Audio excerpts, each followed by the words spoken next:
You cannot make any claim without knowing where it came from. So does this mean therefore that one actually needs to pick up Pali then? I myself am not a Pali scholar, but we are living in fortunate times where there's so much translation.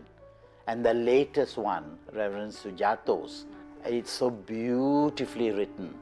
Chief will always say, you cannot substitute the Pali. There are nuances which cannot be translated. Karma, dharma, dukkha. Dukkha. It's better to use the Pali word and try and understand its meaning that way than go through English. But today, thanks to very good translations, very good writers from the West, we are in a very karmically privileged position where we can get by without Pali. They have done such a good job, we are pretty safe ground there. And what would your advice be for somebody who is contemplating to become a Dhammadūta? Over the years, we thought it would be possible to train the Dhamma speakers. Yeah? And the basics we knew were public speaking skills and intelligence to be able to read a lot and grasp a lot. But in the training programs that we conducted, I learned one thing. You must also have a karmic background. We have met people who just took to it just like that. Then there were some who were so stilted. They did everything right, but the soul was not there. Even monks. You see some monks, they inspire you. It comes naturally. The Dharma is out there, and you are the channel through which the Dhamma flows. That cannot be trained. But if not for the program, you may not even discover the truth. I think maybe we go back to the old traditional way. You get associated with the temple, the opportunities arise in the temple. There you test, like my generation Dhamma speakers, they got involved with BMS, they got involved with Chief, they got involved with the temple. Then they went outstations. As they went out, opportunities arose and they grew into it. You were very fortunate to have Chief as your guiding pole. But what about the Dhammadūtas of the present day? Who do they have? Most Dhammadūtas would go to monks, senior monks. And we have lots and lots of skilled Dhamma speakers who are monks. They are extremely knowledgeable, they are available, Google is always there with its reservations. You go there, they will summarize it for you, and then you go back to the Nikaya to confirm for yourself that this is indeed so. And if you cannot do that, then you got the monks that you can go to, Venerable Jayasaro and so on. The channels are there. I think 21st century is a Buddhist century because the truth can be challenged. It's there for you to see for yourself. It's more accessible to more people.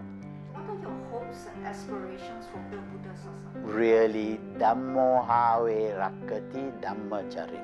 He who lives by the Dhamma is protected by the Dharma. I will share with you this. My wife and I, we went to Sydney. There we caught up with Venerable Mahinda, who has a beautiful place. My wife and I looked at Venerable and said, Venerable, this is all well and good, but who is going to take over when you go? He looked at us and he said, why do I care who takes over when I go? And that was so meaningful. When you have the opportunity, you serve the Dhamma. Don't worry about what's happening tomorrow. Worry about now. The Dhamma knows how to look after itself. That was about 20 years ago when he told us that. The truth is so strong there.